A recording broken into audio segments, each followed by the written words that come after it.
everyone, and a very, very warm welcome to this short live stream. So my name is Adele, I'm from Live to Dance EU. If you're picking this up in the future and watching this, we're broadcasting right now at 9 o'clock on the 2nd of April 2023. So this is supposed to be a live chat and a dance surgery. And the hope was to get people on, ask questions about the dancing, anything to do with technique, steps, what to wear, where to go, all those kinds of things. So I'd like to be able to give direct advice via the chat. However, it's still quite small, so I appreciate that I don't have people live. So each time I do this, I'm just going to pick a little topic. I'm going to talk about it for a little bit, leave you some information, and then you can give me some comments. And in the future, hopefully we have a few more people. During the pandemic, we did have obviously more people that were on live. So I'm just going to adjust this screen behind me, just so that I can see if anything comes up on the chat. 1 second. I've got a big screen behind the camera here. So let's just get that up. And then I'll be able to see if any questions or anyone does get logged in and say something in the chat. Right, okay. So something I was thinking about today, I was teaching classes today, and something I thought would be a good little topic to talk about today is other things that can help you with your dancing. So whether you're learning to dance on your own, whether you're learning to dance with a partner, if it's a social dance, you might just be learning solo dances where you would never dance with a partner. You're learning ballet, tap, you're doing modern, there's so many forms of dancing. Whatever you've chosen to learn, I think it's really important to say that it's a sport. Dance is a sport, okay? For a long time, it was not recognized officially as a sport, but we have the Dance Sport Federation for the Ballroom Latin world, and also now there's recognition via some of the major sporting events about Ballroom and Latin, which obviously one of my specialities. But other than that, we have to think about our fitness. And I have a lot of people come to my classes, live classes in Belfast, and their physical fitness is not where it needs to be for high level of dance. Now, that doesn't worry me because I work with social classes and I'm just trying to get people off the sofa and into a class. But if you think that you want to be really good and you want to be the best dancer, then you have to start thinking about other things as well as your dance class. So it's great. When you first start, you go out once a week, you get to your dance class, you learn a few steps, you go home. But as you want to do this more, as you want to get into more classes and be able to keep up with the teachers and other people, especially if we're getting older, the older we are, we could be in groups. I mean, I'm sort of late 40s. So I am not as young as the 21-year-olds, but I still want to be able to do the things that they can. So yeah, my body might have some physical limitations, but that means that we need to be doing other things, whether that is going to the gym, whether that's doing weights, whether that's doing yoga, balance classes, Pilates, whatever it might be, you need to add physical fitness and conditioning training into your schedule in order that you can get through the dance class. You do not want to be the person that is huffing and puffing and not able to keep up. Now, my dance classes today, for example, we have a group session that starts at 2 o'clock and we finish at 6 o'clock. That is 4 hours of solid dancing. I don't push them as fast as I used to pre-pandemic because, I'm trying not to kill everyone off in one go, but nobody's really going as fast as they were before. And I think it's taken a long time for people to come back from the pandemic and get into their dancing again. And maybe you're brand new to it. Maybe you picked it up online whilst the pandemic was happening. Maybe you've just been watching many channels and videos. But that's the number one thing I wanted to mention, is that you can't just do your dance classes in isolation and expect really great results. If you aren't looking for high levels of progression straight away, then fine, just do your dance class once a week. You'll get some benefit from that, but really you need to be thinking about the physical fitness. 2 or 3 hours a day dancing, plus some of your gym work and so on, okay? So that's my number one tip for today, fitness. Along with that comes some consideration over food. I'm not here to preach to people. There's millions and millions of people out there talking about healthy living and so on. And yeah, I'm not necessarily healthy every single day, okay? But on the whole, I am more conscientious of things that I'm eating and not eating, okay? So I am trying to eat the good majority of the week as healthily as possible. Now, that being said, when you're going to dance classes, when you're working, when you're running between different activities, you may find that you don't have a fixed meal time. So, for example, today I was out the house at 8 o'clock in the morning. My first class was 9 o'clock. Luckily, one of my classes cancelled today, and I actually had a gap of an hour between classes. Normally, I have 15 minutes between classes throughout the whole day, and I literally have to pick throughout the day. It could be just literally something very quick, but have to be aware of what we're eating, okay? So that we are not eating anything that's too heavy before a dance class. You don't want to go out and have a big roast dinner and a 3-course meal and lots of ice cream and pudding and so on, and then go to a dance class, okay? So not a good idea. So do think about eating little and often, and making sure that you have food with you and you have snacks with you, bananas, apples, and so on if you're going to a dance class. So when there is a little break, you can obviously grab something healthy, plus making sure you have eaten at regular intervals. You don't want someone that hasn't eaten for like 7 hours and then passes out in a class. That then brings me on to hydration. I can't tell you the amount of people that come to a 3 or 4 hour class and don't bring a bottle of water, okay? Why would you do that? All right, you need a bottle of water with you. Okay, hopefully the facilities that you're dancing at have a tap and you can refill your bottle should you need to, or the teacher provides, cups or whatever it might be. But 9 out of 10 times you need to have a water bottle. Okay, I wouldn't go to the gym and not have a water bottle. Okay, I go to the gym with the water bottle. Okay, occasionally there's fountains in some gyms. I'm not a fan of keep going over to the fountain, right?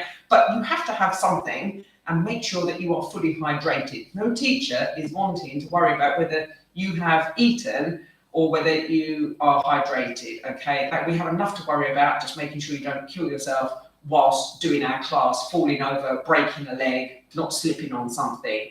So it's really important that you're thinking about your physical fitness, your eating habits, and your hydration habits. The next thing is stretching, okay? Some teachers will always make sure there's a stretch and a cool down at the end of each class.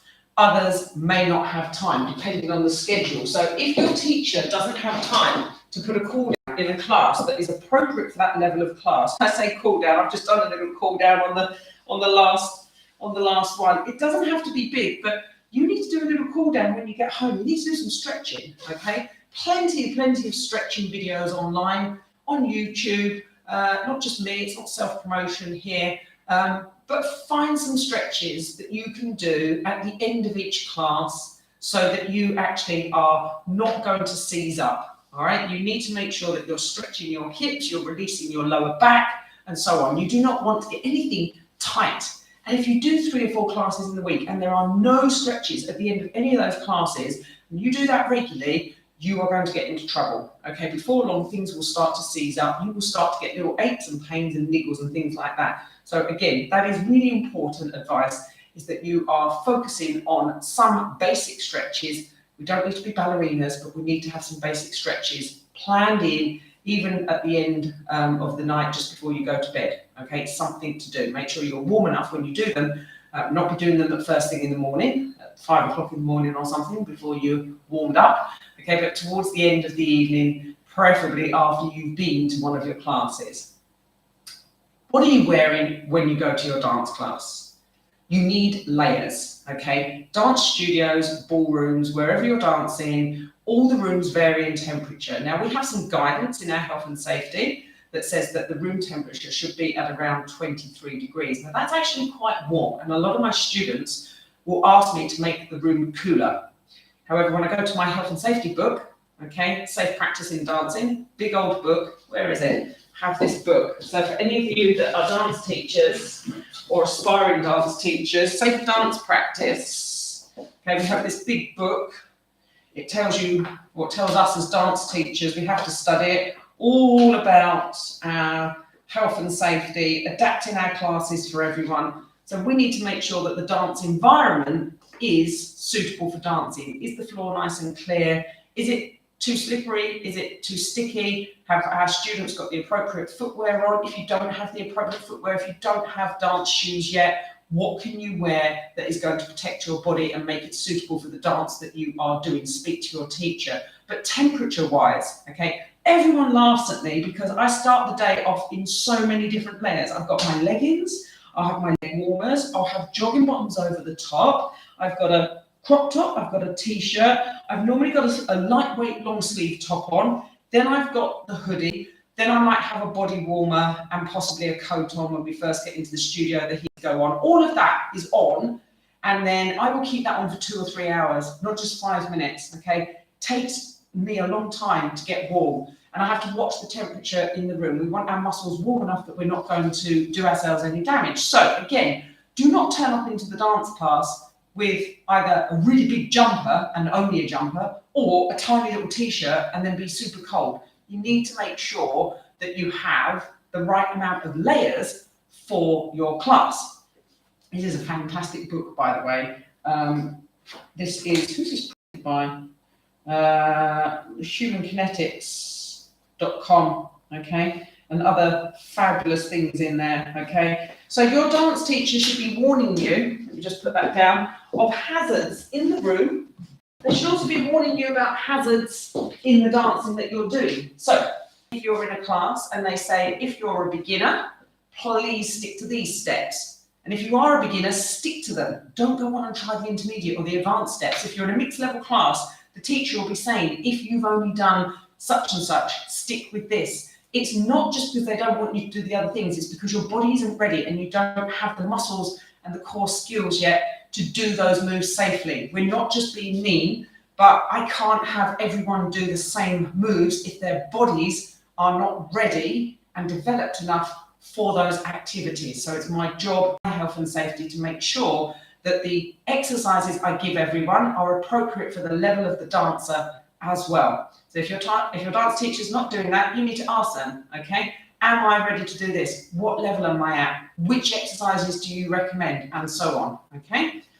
So health and safety is the big one for today, and you want to make sure you stay safe. So you need your water, you need the appropriate footwear, you need the right amount of clothing so you can take layers on and off. That also means at the end of the session, get your layers back on because you're going to very, very quickly cool down, okay? You don't want to be going out wet, sweaty, okay? If you've got very wet, sweaty clothes on, you need to have a change of clothes in your bag. Make sure you go to the changing rooms, the bathroom, and at the end of the class, get the wet clothes off, get a dry set on, just jumper, whatever it is, so that you go home dry. There is nothing worse than sitting in wet clothing, okay? And you'll get very cold and very miserable very quickly, okay? So make sure that you have your food, your snacks, appropriate footwear, appropriate amount of layers, you've got water or hydration, and you are fully prepared. The dance bag that you go with should be huge, okay? I have a massive, massive hold-all. I've got 2 different types of shoes. Don't know what the floor's going to be like. I've got the dance socks. By the way, there's a link in the description below to the dance socks. They're the little sliders that go over your trainers. So if you want the support of trainers, and you're allowed to wear trainers, but they need to be a bit more sliding, they're great. I've got jazz shoes with me. I've got ballroom practice heels. I've got a pair of high heels in case I have to do Latin. I've got everything. I've got layers. I've got spare layers. Socks. I change my socks regularly between the different classes because I'm doing classes back to back. Do not just do 2 or 3 classes back to back and keep the same pair of socks on. Get them changed. All little things to think about. Make sure you've got your toiletries, your hygiene kit. Can you get your deodorant? Baby wipes to freshen up, especially under the armpits. You know, we are all human beings, and you know, we all have the same issues. You know, if you're doing hot, sweaty classes, you don't want to be the one that is smelling at the back of the classroom. Very, very good point. Breath freshener as well. No chewing gum, because you don't want to be chewing gum and dancing, but you want to have had a mint or something just before class. Make sure you finished it. You're not eating and dancing at the same time. You're not actually sucking a sweet and then, you do a little dance move and then you suddenly choking to death. So that's not a good idea either, but do make sure you've got some form of freshener. I even carry a toothbrush and toothpaste. I can run off to the toilet if I need to. So these are all the things you need to think about. If you're unsure, speak to your own teacher for your particular style of dance. Make sure you have got absolutely the appropriate things that you need. So that was more my health and safety talk for tonight. If there's anything you'd like me to talk a little bit about on these sessions, I'm going to be doing this 15-20-minute session, normally on the last Sunday of the month. And I would like to make this more of a dance surgery and live chat, but I will pick particular issues every single month and talk to you about them. I do hope you found this helpful. If you're watching this in the future, write me a little comment. Let me know whether this was helpful. If you've got any questions at all, again, write them in the comment and I will answer them as quickly as I can. Don't forget to hit the subscribe button, tell YouTube that you're enjoying these videos and they're helping you with your dancing. And I will see you again very, very soon. Bye-bye.